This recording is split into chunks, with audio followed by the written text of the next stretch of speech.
Very warm welcome to the Digital Spirit Summit. Today I speak with Ted Hargrave from Marketing for Hippies. I'm very excited to talk to you today, Ted. I'm very happy to be here. Cool. So just a few words about you. So Ted is the man behind the brand Marketing for Hippies. And after earning his stripes in the so-called classical marketing scene,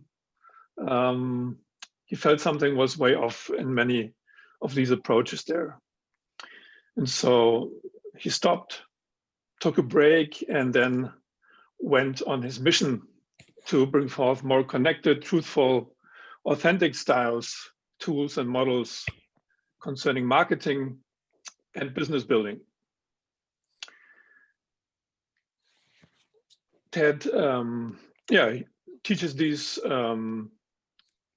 ever-deepening methods and models in workshops, online sessions, courses, and has written several books about these topics such as niching, point of view marketing, and hub marketing, just to name a few.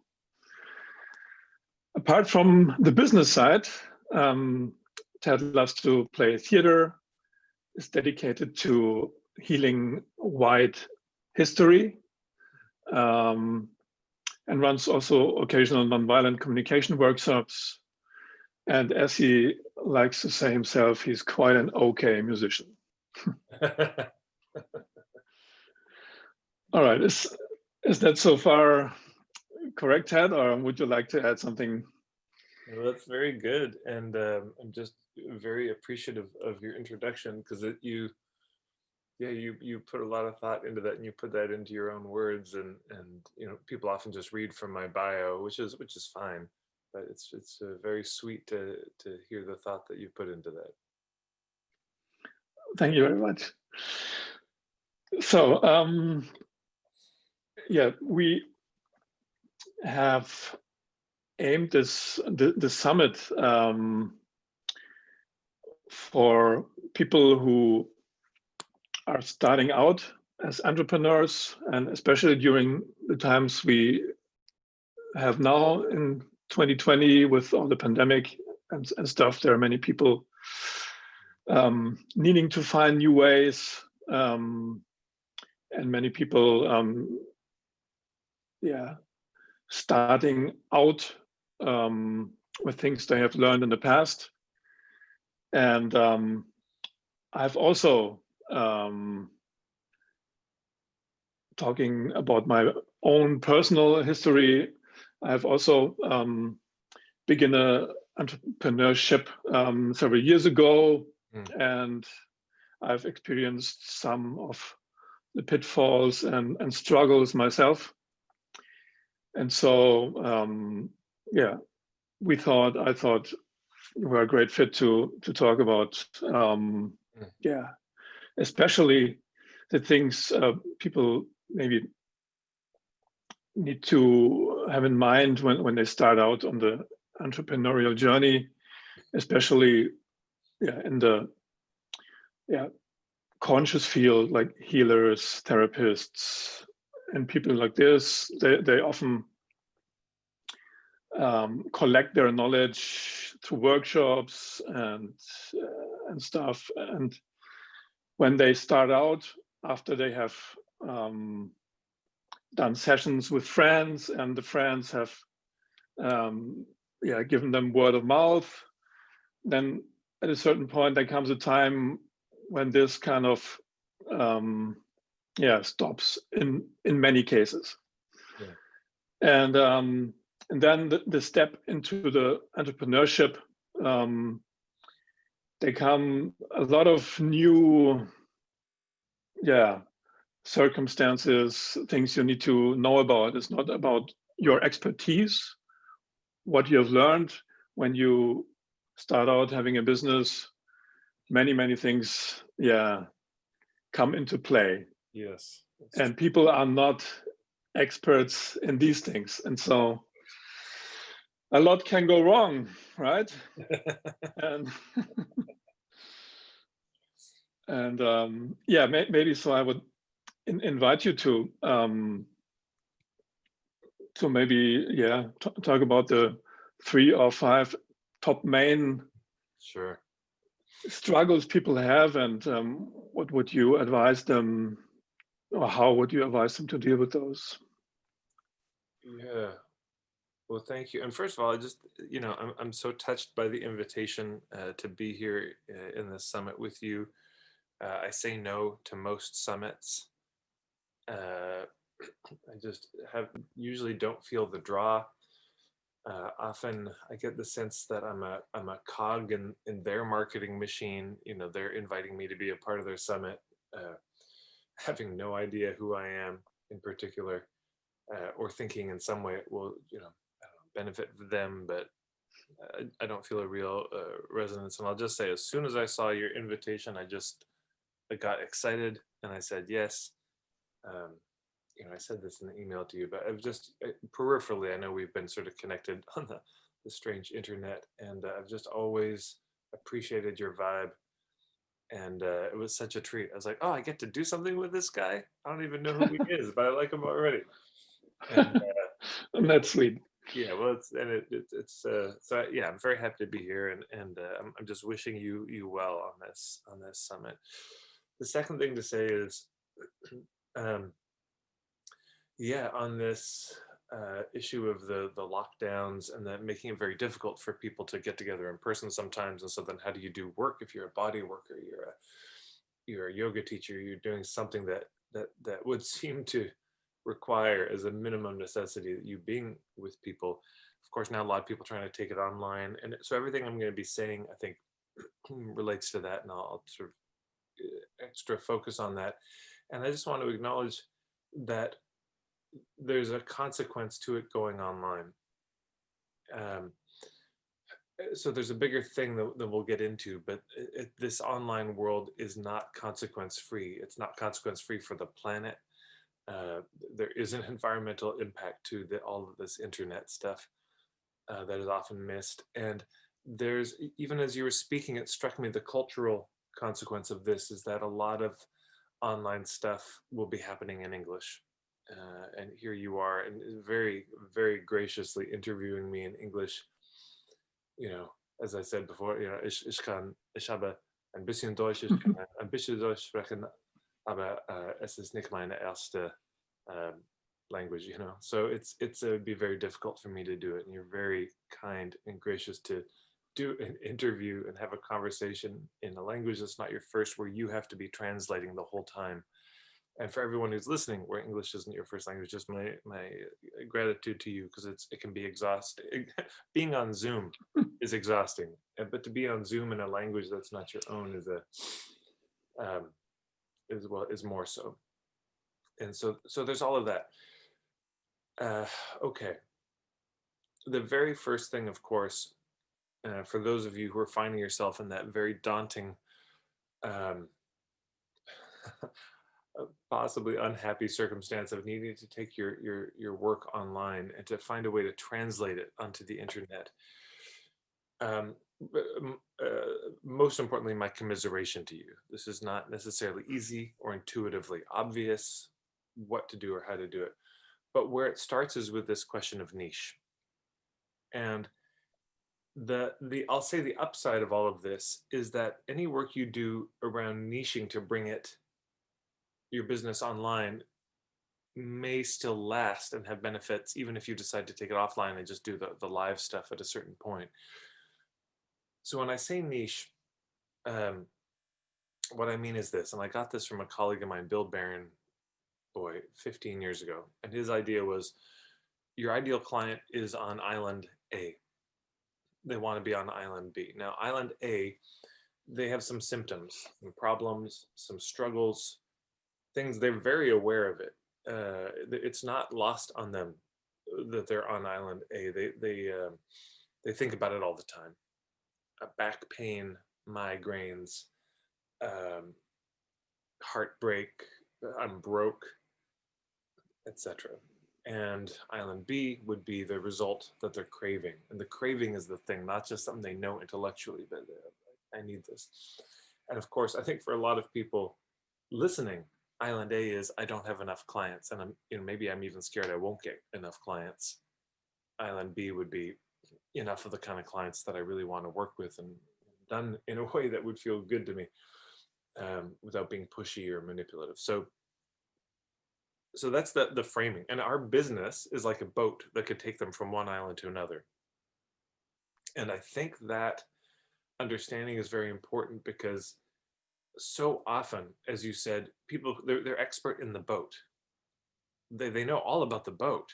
Oh man, they've been collecting wood and building additions to the boat, for years. And the joke I've heard from some holistic practitioners or life coaches, they say, I have more modalities than I have clients. It's, Yeah. they've learned so much, and so they have so much to offer. And yet, when you go down to the harbor to pick which boat you're going to go on, there's dozens of boats, hundreds of boats, maybe thousands of boats. And so how do you choose, especially when all the boats seem to be the same? I'm a holistic practitioner with a lot of modalities. Oh, me too, me too, me too, me too. I teach yoga, I teach yoga, I teach yoga, I teach yoga. And so nothing differentiates. They're all the same. From the outside, you can't tell. And so one of the ways we can differentiate is, and there are many, but one of them is based on who you're trying to reach. And so that's how I think how people often understand niche. And there's more to it, but we could simplify there. So who is it we're trying to reach? Instead of focusing on the boat in our marketing, instead of saying, well, I do all these modalities, we could say, I help this kind of person with this problem to get this result. And I'll just say that the shortcut for everyone, this can be a relief and liberating, and very beautiful in a way, is that your deepest wounds, the things that you've had to struggle with most, are often the doorway to the truest niche you could have.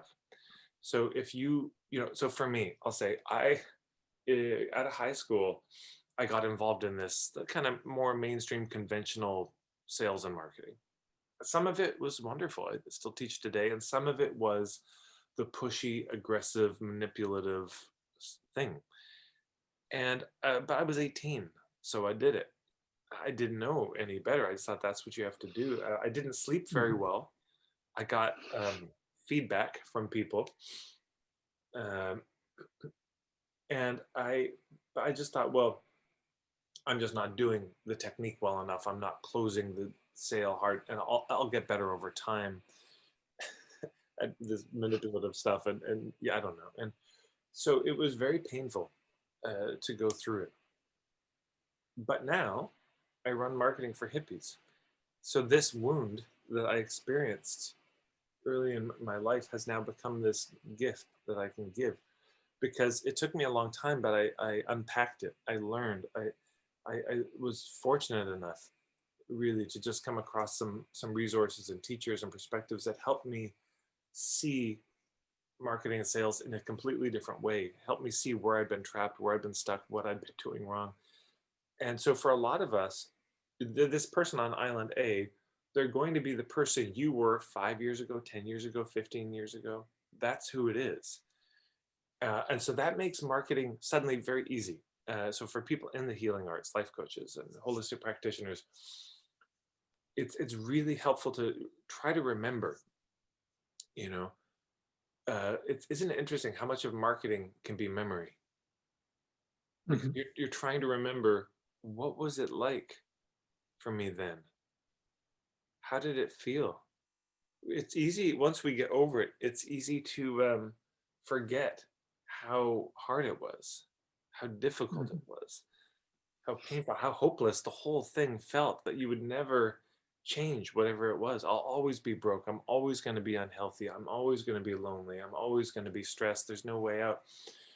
And so then when you write your marketing, you're just writing love letters to who you used to be. It's often I'll ask people, I'll say, when you were struggling in that way, like what did you need? If you could go back in time and give something to that younger version of yourself, what would you have given? What like package or offer would you have put together for them then?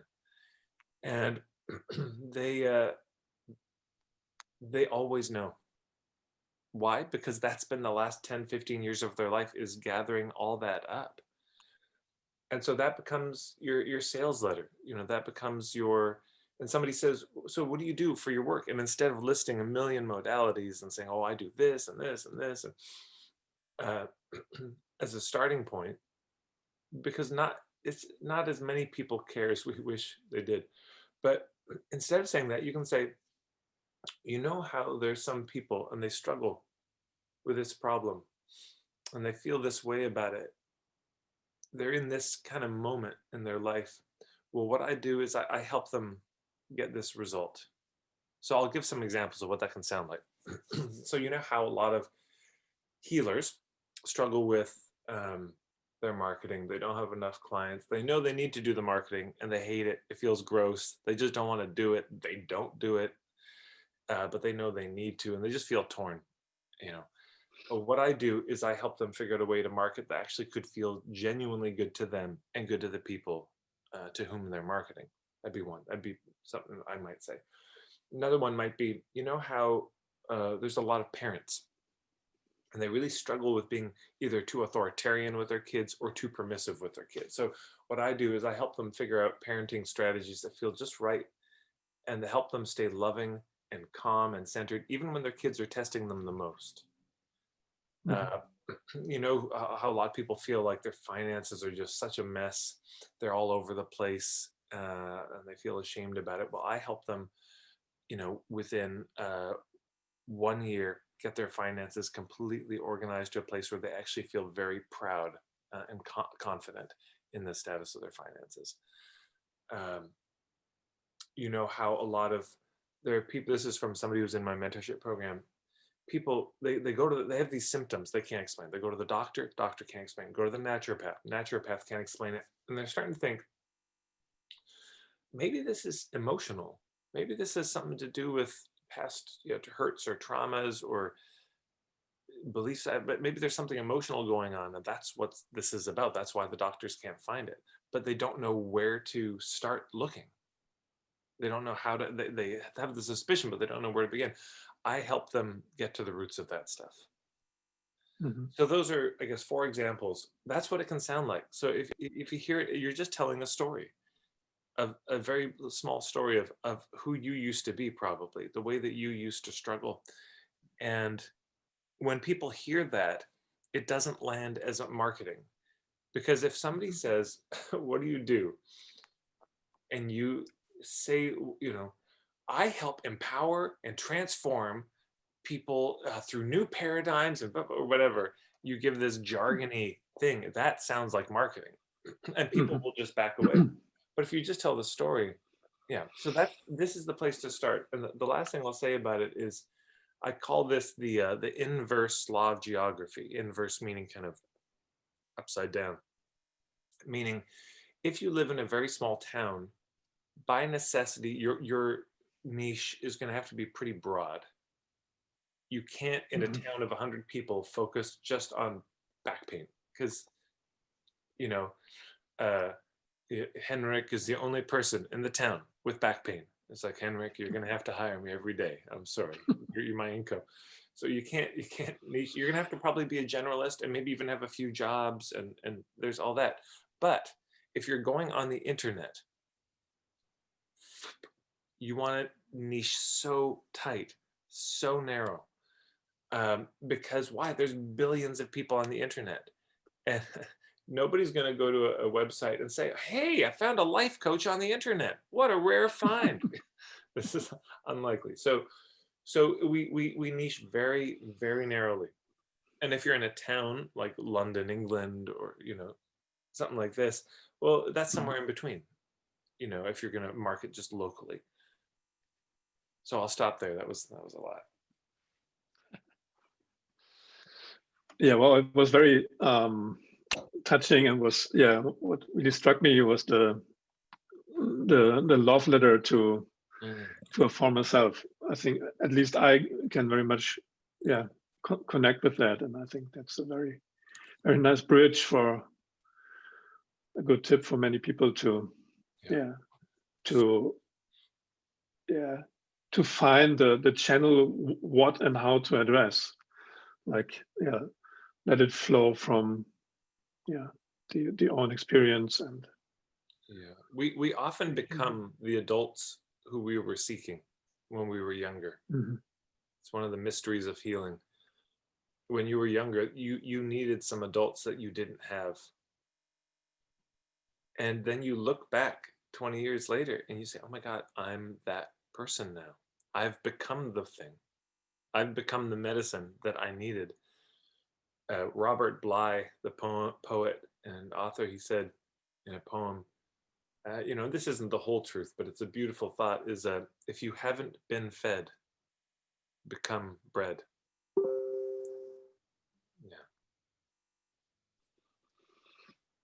yeah, and at least, from what I see and what I've also done myself in the beginning, somehow, we're tempted to describe our boat, right?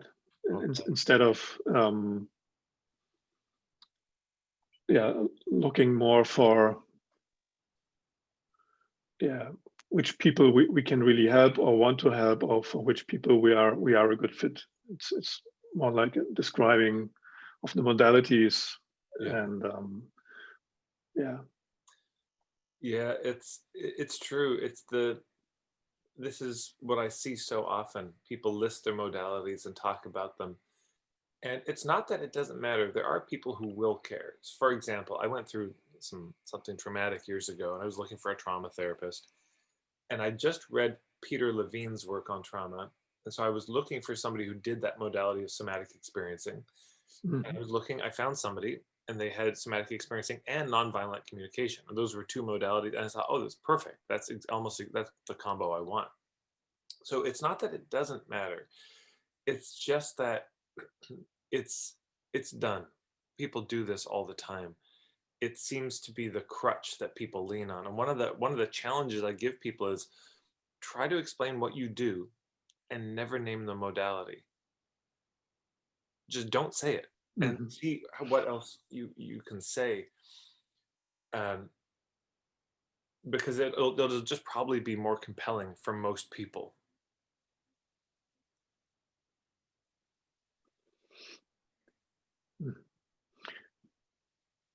Yeah, no, so I find very useful, helpful, what you said about the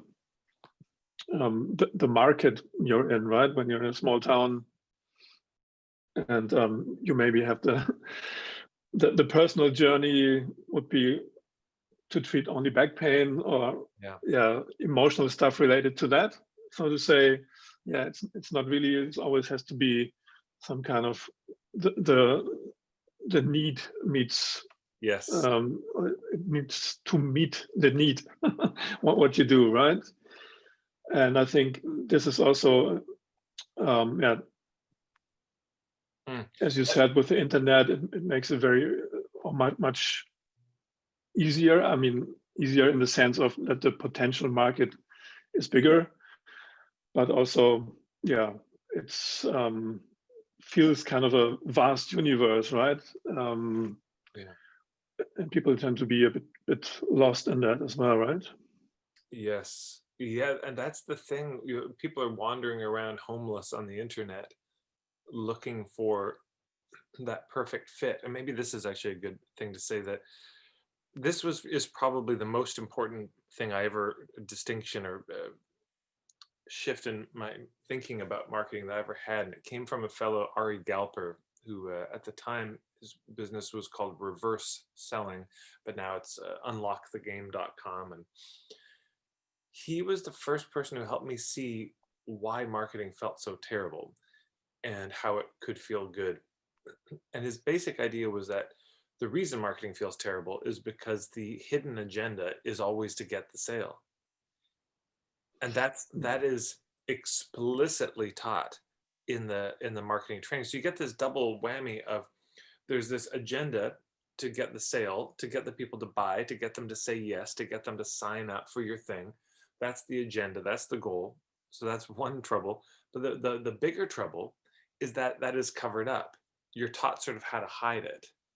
You're not taught to sit down and say, look, my agenda in this conversation is to convince you to buy, to persuade you, to manipulate you, to use all these tools. So at the end of the conversation, you'll say, it's not that. It's like when you see a duck swimming in the water, you see it moving, but you don't see all the action. And that's what selling often is there's so much under the surface, you know, machinations and strategy. So if instead of trying to go for the sale, we go for the truth, it works better. And when I say the truth, I mean the truth of, is this a fit or not? Because in my experience, the truth is it's either a fit or it isn't. It's built in, it's already there. It's not so much a creation process, it's a discovery process. And if both of us have that commitment in the conversation of, is this a fit for us to work together? It won't feel bad. It won't be manipulative. It won't well, I don't know if it won't feel bad, but it won't feel bad for that reason. It'll feel respectful, honoring, not bullying, not pushing, not manipulative, because you don't have your hands all over them, trying to shape them in a certain way. Uh, you're just saying, well, this is what I have. This is what I don't have. This is who I am. This is who I'm not. This is how I do it. This is how I don't do it. What do you think? And then they get to make the decision, which the truth is, it's always their decision, whether they're going to buy or not. But it's also always your decision if you want to take them on as a client or not, and you don't have to. So it's good to have that consideration. And this question of who we're trying to reach is such a huge part of this. Because if you go to, this happens all the time. We'll go to a website and we look at it and we think, oh, interesting, but we don't actually get what is this? We're trying to understand what are they about? Could this help me? Is a question most people are asking all the time. And if that isn't really clear, really fast, people will wander away. Versus if you go to a website, I mean, let's just say you just went through a painful divorce and oh my God, it's just,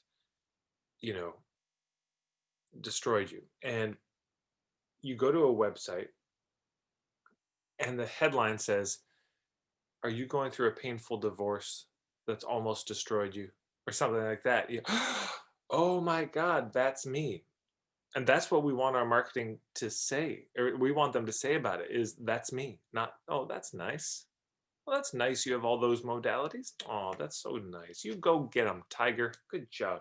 We don't want that. We want that the right people would look at our website and say, oh, that's me. So our homepage on our website, to just be practical, that homepage, it's not about us.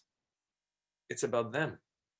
The homepage on the website is not us saying, here's who I am and how great I am. It's saying, hey, is this you? Are you wanting this?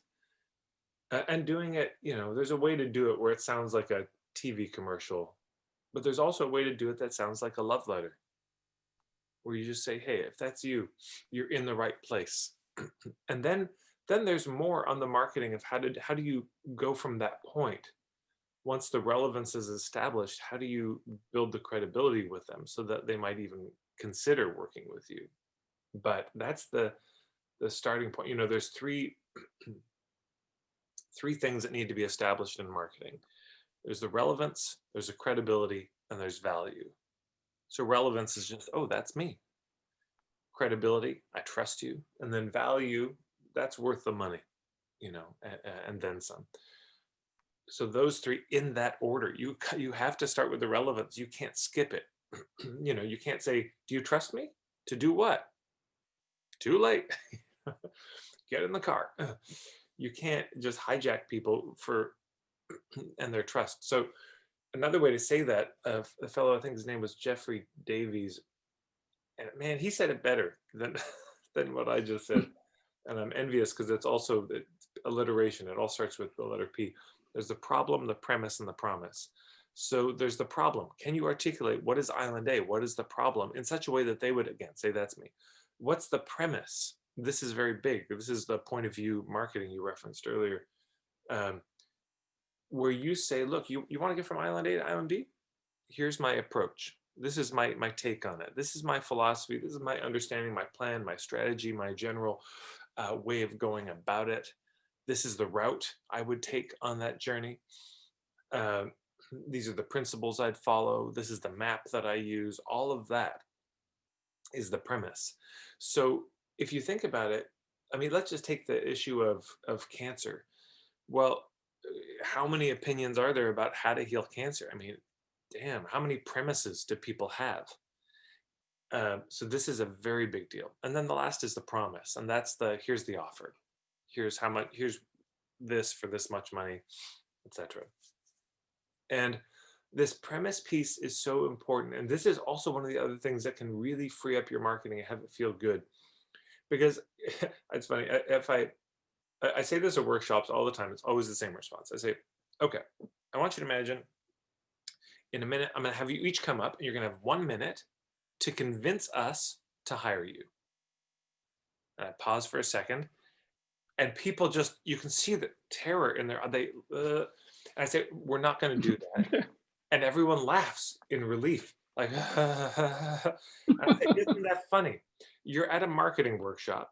I just told you I was going to give you a minute to share your work and to convince us I'm going to give you a minute marketing opportunity in front of about 30, 40 people. And no one wanted it. Not only did no one want to do it, no one wants to hear it. No one wants to sit through that many commercials. This is why Netflix is so popular and why they won. No commercials. You can just watch the whole thing. Nobody wants a commercial. That's true. Commercials are only there to pay for the thing. So when they came up with a subscription model, a different way of doing it. But if you think about with Netflix, what are you paying for primarily? No commercials. That's what you're paying for. So anyways, nobody wants to sit through it. I said, but let's say I said, you're all going to have a minute to come up. And I want you to share the philosophy behind your work. I want you to share kind of the core idea behind your work. What's the main thought that drives it? So for me, I would have gotten up and I would say, look, okay, I got a minute. My idea is that marketing can feel good. And the why it doesn't feel good is because we're going for the close. And if we go for the truth of if it's a fit, it could feel good. I would talk about that. And I'd be excited to talk about that. And also, everyone in the room would be excited to hear it. Or they'd be more open to it. They'd be leaning in. They'd be, oh, that's interesting. Why? Because I'm not trying to pitch them. And that's what marketing is. In my mind, once we've established the relevance, once the problem has been named, all that marketing is you sharing your philosophy. It's you sharing your point of view. You sharing the premise. You say, look, okay, if you're dealing with this problem, here's my take on it. And if people resonate with that, if you've done a good job making the case for the point of view, they're going to lean in and be open to working with you. If not, they won't. And I'll share this at workshops all the time. I remember when this hit me, and it's just so true. Imagine this. You go to a workshop and you're sort of neutral. You're kind of sitting upright. You're not leaning in, excited. You're not leaning out. You're somewhere in the middle. And let's say it's on that topic of cancer. And the person starts speaking. And let's say that they, it's so compelling to you. You can't even believe how brilliant it is. It all makes sense. They give a lot of case studies and examples. And by the end of this hour or two, you are convinced there is a solution for cancer. And maybe you have it and you think, God, there's hope for me. Wow. I've been reading a lot and a lot of contradictory stuff, and this finally made sense to me. This is the approach I want to take. So let's say you're convinced. I mean, you are really struggling with this condition, and you've been hopeless, and all of a sudden, wow. And then at the end, when it comes time for the pitch, for the promise, for the offer and all this, they stumble and they say, so thanks for coming, and if you wanted to work with me, you probably don't. Who'd want to work with me? God, nobody ever loved me growing up. Go ahead. It was that bad. It was terrible. They didn't even, you if you were convinced they could help you, you would still march up to them and you say, look, I'm sorry. Do you work with people one-on-one? It wasn't clear. We need to work on your self-confidence, obviously, but like you would fight them through their awkwardness. It could be the shittiest pitch in the world, and you would still fight through that for a chance to work with them. But let's imagine the reverse is true. You're sitting there, and the more they talk, the more you're just thinking, oh God, this is the worst thing I've ever heard. This makes no sense. It's ridiculous. 10 minutes in, they're just saying, and so then you're going to pray to the aliens, and you're going to do that with this crystal, and you're going to look in the crystal, and they're going to send you messages. You have to look closely. They're going to be messages in ancient language, which I'll help you understand. Anyway, whatever. And the more you listen, it just gets more crazy. And then at the end, though, they do the best pitch you've ever seen. Oh my God, it's so smooth. They went to Pitchville to go to Pitch University. They got their PhD in pitching. They became the mayor of Pitchtown. It's so good. It's so smooth. You don't even know how smooth it is. It just was like a silk blanket of smooth. It doesn't matter. It's so useless because you think the whole thing is bullshit. So this is the relevance, credibility, value. That's the credibility piece, is can you make a case not for them to work with you? Can you make the case for your point of view? Because basically what you're saying is like, look, whether or not you work with me, here's the approach I would take. I may never get a chance to work with you, but if you're going to make this journey, this is what I'd put in your knapsack. This is the route I would take. Here's the map that I would use. And it's just, then you release them. Now, then you do make a promise. Then you make an offer. You say, look, if this resonates with you and you'd like more and you'd like to work with me, here's the options that I have. And so if you could imagine like a bell curve, the relevance it comes first, but it's tiny. It's down here. And then there's the point of view, and that's this much of the marketing. And then the offer is this much. Or, if it's a book, the cover, the front cover, that's the relevance. The back cover, that's the value. This is the problem. This is the promise. And this is the premise. Okay. It's that kind of relationship.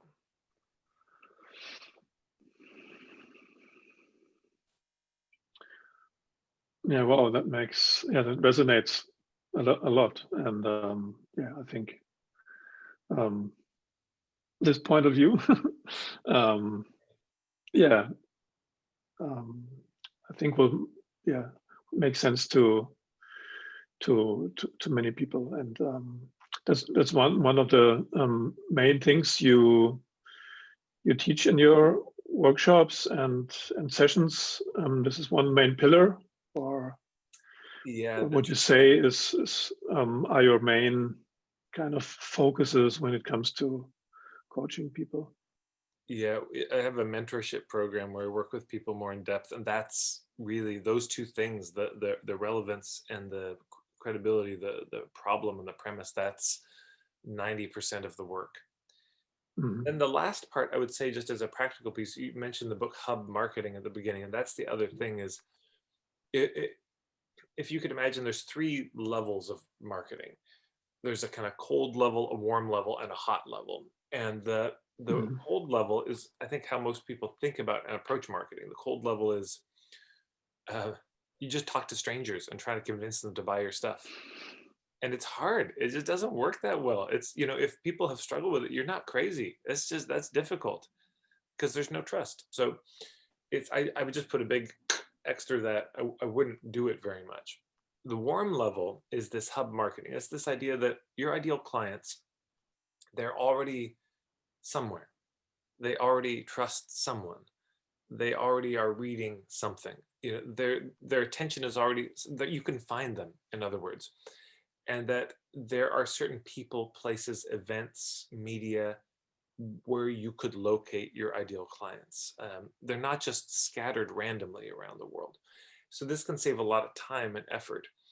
Um, so for example, there's a fellow um, in Ontario, Alexander Ferry, Mystic Arts, Mystic Wood or something, but he makes these wooden steins, so for the Germans in the house, you'd appreciate these gorgeous wooden steins. I mean, you'd bring it to Oktoberfest and all your friends would look at you, would just be green with envy.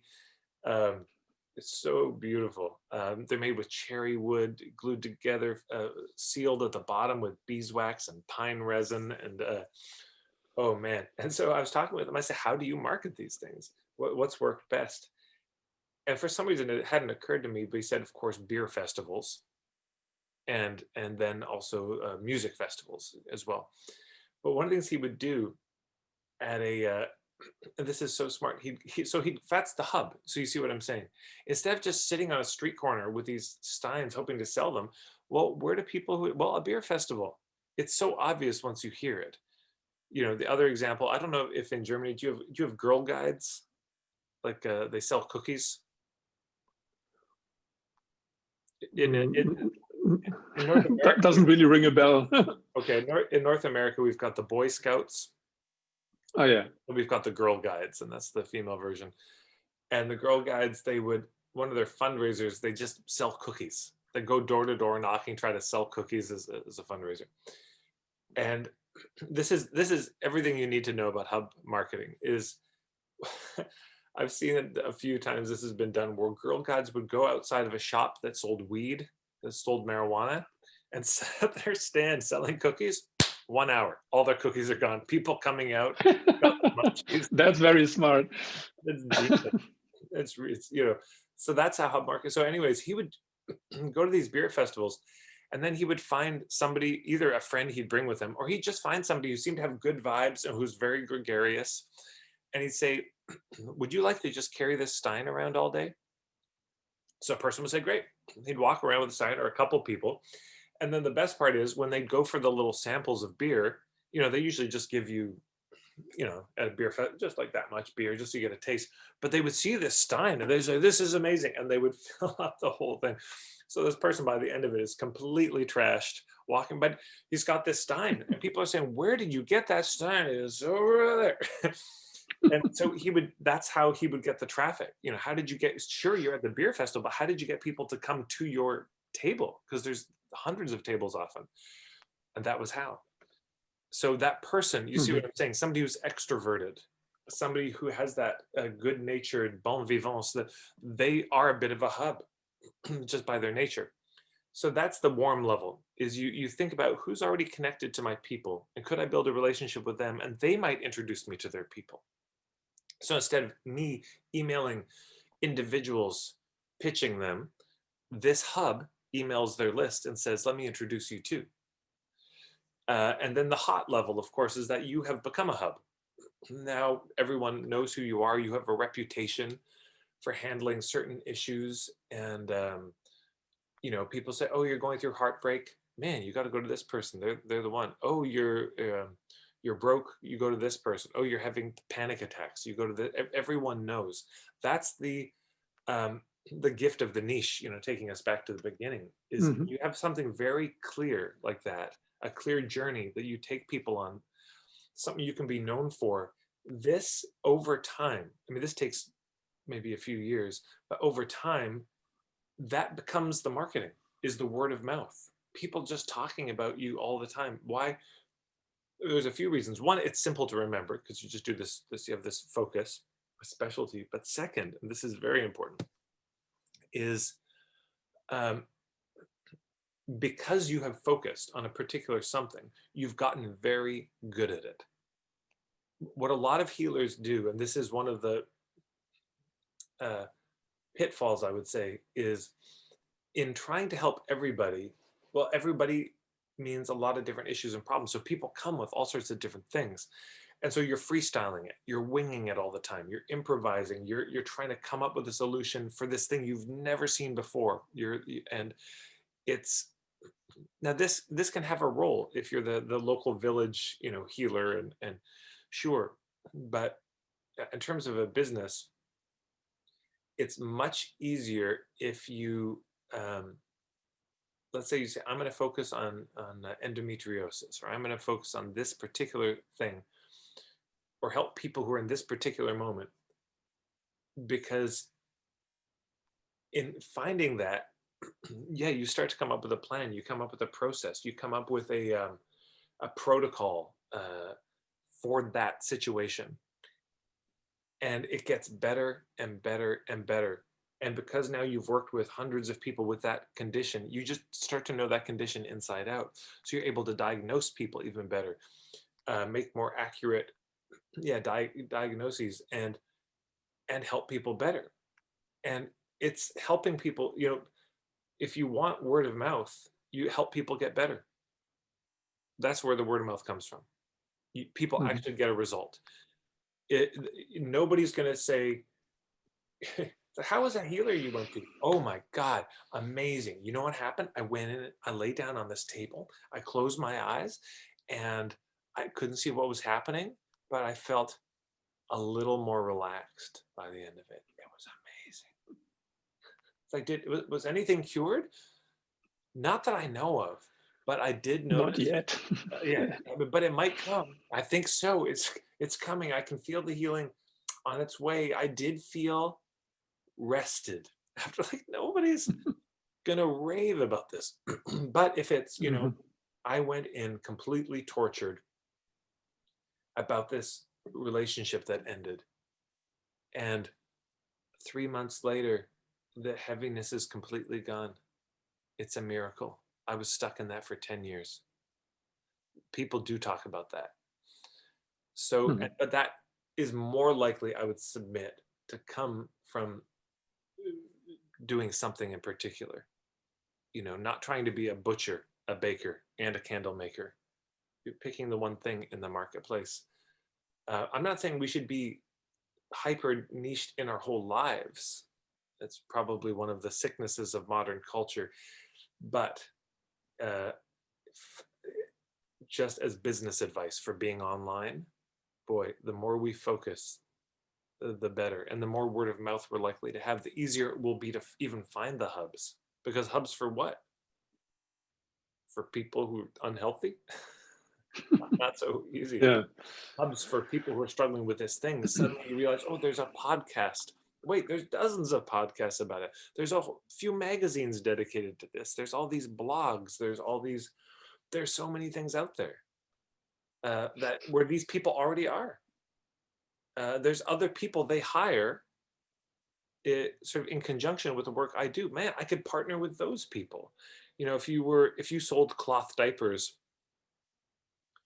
you might realize, wait, there's people who do infant massage. There's nonviolent communication for parents, and there's parenting coaches. There's people who teach how to, like, non-toxic detoxify your home. There's people who uh, lactation specialists, breastfeeding specialists. There's it's the list. Oh, doulas Mhm. and midwives. Oh my Yeah. God, there's so many hubs. There's where I could, instead of just trying to find people, instead of going to a random business networking event, your local chamber of commerce or whatever you have, and trying to market that way, you just find all these hubs, you build these relationships. And so to me, it's the most beautiful thing, is that business and marketing suddenly becomes about community. It becomes about building real relationships and and partnership, instead of trying to do it on your own. Mhm. What would you say are kind of when we talk about our internet age, or the kind of the internet sphere? What are kind of hubs in the online world? Yeah, it's, well, yeah, there are some specific ones that people can be thinking about. Again, podcasts. I mean, there's more and more of those all the time. So there's likely going to be podcasts about that are designed for your friend on Island A, the kind of podcast you wish you'd had when you were younger. There will be Facebook groups galore. which can be really useful hubs. You know, sometimes in a town, there's a Facebook group for this thing, and if you post something, it's just that's where all the people are. There are also hashtags, you know, are their Oh own. yeah. Mhm. I don't know if they're used or followed as much, but if you know, for example, in Edmonton, where I'm from, there was a local food hashtag. So our airport code was YEG. So it was YEG food. That was and if you search that hashtag, that's where all the conversations about local food were happening. Or if local business, YEG biz was the hashtag. So for particular issues, you may find, oh, there's a hashtag that a lot of people are using, and through that you can find people, and you can even find more hubs. There will also be, you know, just people who are kind of influencers in a sphere, and they'll have a business page, a Facebook profile, they'll have an email list, and so you can be reaching out to those people. Um, Connected to podcasts, I mean, there's radio shows, you know, which are available online, and summits like this are hubs as well. One of my colleagues, George Cow, he said the smartest thing. He said, you know, I haven't done this, but it's a good idea. He said, if you're interviewed, like I'm being now in a something like this, why not reach out to the other presenters and say, hey, we're all being interviewed in this. So that's an example, you know, and hey, maybe there's a way we could partner and you could start those conversations. I'm too lazy. I haven't done it. It's a great idea. I commend it to people, but I'm trying to think what else in terms of yeah, general hubs to think about online. Well, and then there's also all the different platforms. I mean, there's Facebook, there's Instagram, there's Pinterest, there's LinkedIn, and it's just good to know that for your people, there once you figure out who you're trying to reach, they're probably predominantly on one of them. You know, my friends they started a gift box business, or it's gift box for new moms, kind of organic gifts for healthy gifts for new moms. And they realized after looking at Twitter and Facebook that their moms, I think, were mostly on Instagram or Pinterest, one of those two, because it was so photo based. And if they spent time on maybe it was let's say it was Pinterest. If they spent time on that, they got a lot of response. If they spent the same amount of time on Twitter, they got almost nothing. So that can be important to notice, like, oh yeah, my people, because of their age, because of the issue, they tend to gravitate somewhere. You know, if you're a business coach specifically, well, LinkedIn may be better, you know, for certain things. But if you're helping older people, you know, it's not going to be Snapchat, if that even still exists. You know, it's not going to be these new young hip things. It'd probably be Facebook, which is the somehow the oldest one now. And those things will probably change over time. You know, so this is one of these things where it can be worth sitting down with a social media expert, somebody who's very savvy, and say, here, Yeah, I'm trying definitely. to, where are they? I have no idea. Yeah. Yeah, as my daughter said, right, Facebook is for old people. Right? Yeah, yeah, it's yeah, and if you don't know, this is just a practical bit of advice. If you're just sitting there thinking, I just have no idea where to find the people. I mean, this assumes you know who the people are, but let's assume, yeah, you figured out who the people are. Well, then you start asking around. You could post on Facebook.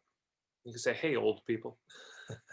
You could post on Facebook and say, look, I'm trying to find these people. Where are they? And then everyone you talk to, you keep asking. You meet somebody who's a good hub for you, and you ask that hub, you say, hey, who else should I talk to? Where else do I find these people? And if you keep asking and you keep track of it, make a little database of all this, it's not hard to hit 100 hubs. That is not difficult.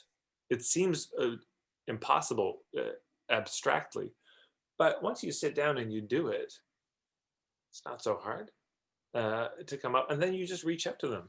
And then you start building these relationships. You could even host events. You could host you know, in terms of online, here's something you could do.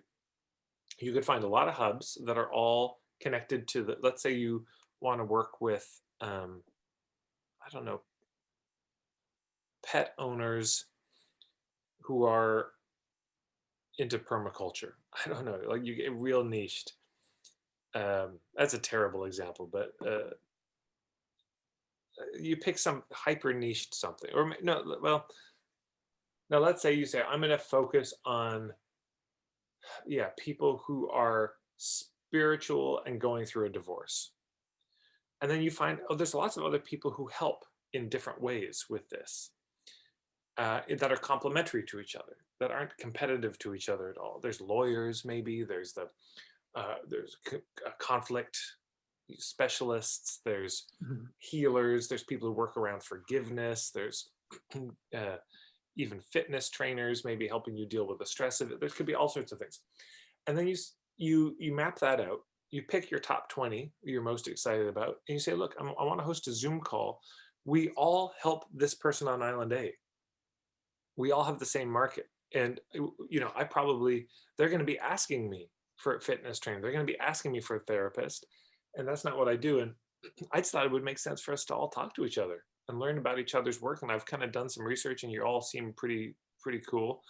So I'm hosting this Zoom call. Everyone will have 2 minutes to introduce themselves, and just a way we could get to know each other. You could do that in person, but you could do that on Zoom, and people will say yes to this often, because it's like, what, I could meet a bunch of other people who might refer me business.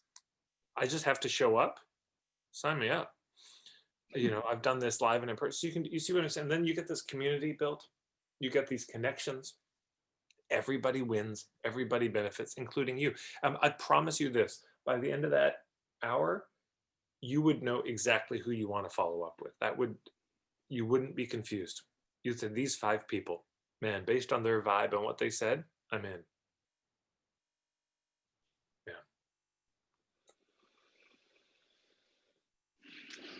Yeah.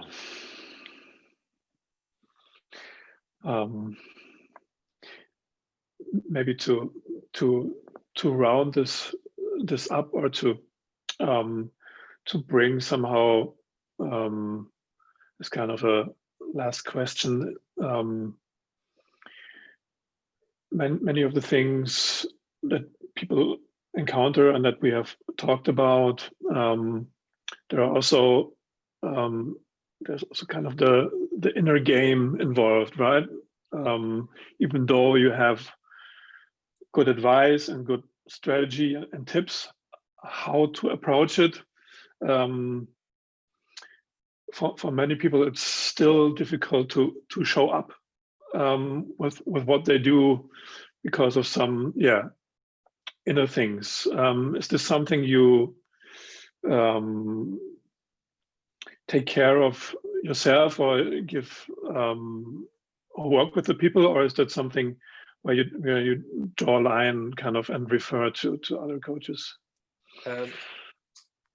Sometimes I'll refer out, but most of the time, well, first of all, I wrote an ebook called Who Am I to Teach and Get Paid for It? That explores all of this in depth. The second thing I'd say is, I really admire people where this comes up, where they start to doubt themselves. I think it's so beautiful, because what it says, number one, is they really care about what they do. And number two, they actually have integrity. They're really considering, can I help people?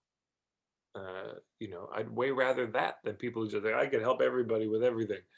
So, I would just say, if you're sitting with those doubts and it feels, vulnerable, then yeah.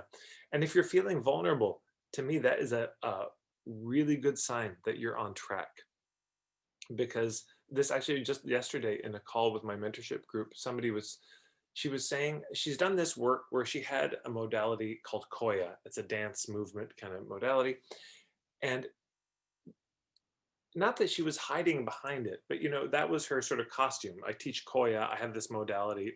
So she wasn't marketing herself and her ideas. She was marketing this thing that somebody else came up with.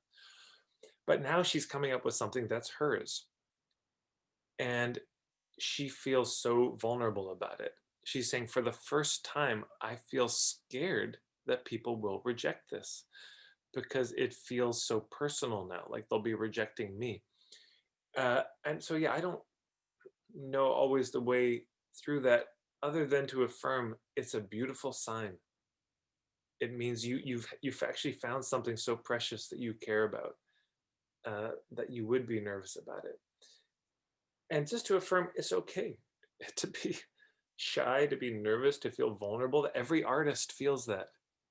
I don't know if there's any way out of that. If you're an artist and you make art, and the first time you reveal it to people, it is such a vulnerable moment. It can't be anything but a vulnerable moment. Um, I'll say there's the ebook speaks to this more. I'll say something, it won't be helpful, but it's still true. Is just, if they don't like it, it just means it's not a fit. That's it. It's really not actually personal. It'll feel personal, but it's not. It just means for whatever reason it wasn't a fit. And this is why the clarity on our end becomes so important. Because if we're not so clear about who we work with, what we do, how we do it, and who it's for, who it's not for, it's much more likely to land as a personal indictment of us as a human. But if we can give them the information they need, it's much more likely to land as, oh, this isn't a fit because of the timing, because of the money. That philosophy doesn't really resonate with me. And it's like, hey, okay, no problem. But if we withhold all that information, if we don't give them the information, they might even on their side say, oh, it's just them. Whereas if there's more information, they might be able to discern, oh, it's actually this. And yes, sometimes personalities aren't a fit, but both ways. And of course, that's painful. That's the whole relationship thing. You're really into somebody, you really like them, and they don't like you. I mean, there we are. We're back to elementary school, we're back to kindergarten, where it's just you really liked somebody and they think you're stupid, and it just hurts. And so that's not going to go away. That's just a human thing. But the more clear we are about what we're doing and who it's for, and here's the maybe, yeah, to kind of wrap this up. For a lot of us, there's a vacillation between, I feel, a lack of confidence, or sometimes too confident, overconfident. And in the healing world, we tend to, I think, go on the side of a lack of confidence, and more of a collapsed, make ourselves very small, and all of this. And I don't think the solution is trying to feel just right in confidence. I think it's something else. I think it's kind of up here. It's some other thing where it's you feel comfortable in your own skin. Yeah, and that's beyond the work that I do. But I would just say any work that you can do to love yourself, to accept yourself as you are, to forgive yourself, to deal with your shame, to heal, so that you feel comfortable in your own skin. You don't feel too big, you don't feel too small, you just feel right sized. That helps. That helps a lot. So, in answer to you, sometimes the struggle is honestly from the way that they're looking at marketing. They think that they need therapy, but it's just, well, no, you're trying to convince everyone to buy from you. That's stressful. Or you haven't shared your point of view. So yeah, Mhm. sometimes it's that, and sometimes there's deeper work to do. Um, yeah. Yeah. Thank you. It was a great talk with you, with many pearls. Thank you for sharing. Jonathan. Yeah, so much of your knowledge and expertise that you have gathered. Maybe to end this, you wrote me before that you just started a new big thing. Would you mind telling us about that and where people can find you? Sure. So my main website is marketingforhippies.com, and the new thing is marketingforhippies.com/membership. So I'm starting a membership program, one of these subscription programs. So there's two levels of it. One of them is $25 a month. One of them is $99 a month, and different things at different levels. So yeah, I mean, just if you've resonated with what I've said here and you think, oh, I'd like to work with him, and you want to make the reckless decision to do so, that's that's there. But of course, there's a lot of free stuff as well on YouTube and on my website, my blog. But yeah, for the next month until December 14th, there's a lifetime what you call a lifetime access. You could become a founding member, and that's only $300 at the lower level and $1,000 at the higher level. So yeah, thank you for the opportunity to share that. It's I'm very excited about it, and yeah, and really, what a treat. I've just enjoyed the time has completely flown by. I could talk to you all day. I hope maybe someday I'll get to come to where you live, and we'll get to sit down and have some beers together. Yeah, that would be really nice. Yeah. I've enjoyed our talk as well very much, and yeah, very happy you joined us for this hour. Thank you. Wish you all the best, and yeah, goodbye for now. Dankeschön und bis später. Danke. Wonderful. Okay. How's this summit going for you, by the way? We will see. It starts on the 3rd of December, right? It's just the preparation recording phase right now, Right. and we'll start with the marketing very soon. Okay. And yeah, but until now, I mean, we have our own followership, and from these people, there are already 7,000 people signed in. So wow. From that standpoint, it's going well.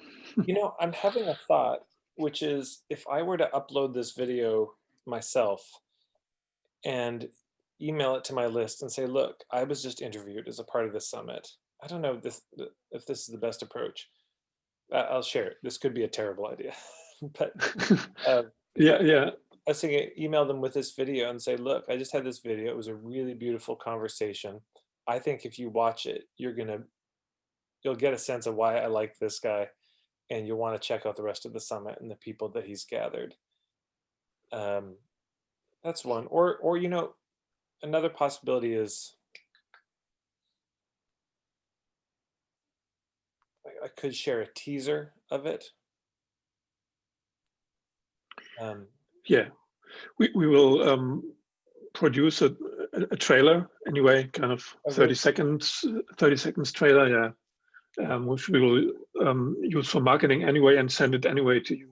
Okay, that's perfect. Let's do that then. Yeah. And yeah, I'm very yeah, what a delight to talk to you. So keep me posted on it, how it's going, and I'll be fitting this in the coming weeks in various ways that I can. And I just wish you the best. Yeah, I hope it goes so well, cool. And you get way more people than you thought you'd get, and make more money than you thought you'd make, and yeah, and it goes smoother than you think it could go. Yeah, thank you very much for your good wishes, and yeah, I'm also happy it went quite well. It was a bit yeah, it was a new thing to make an interview in English, but I think it went quite well. In English, we would say do an interview, not make an interview. Ah, do. Okay. All right. Yeah. Take care. So then, yeah, you'll hear from me. Wonderful. I look forward to the further stuff. Thank you very much, and have a great day over there.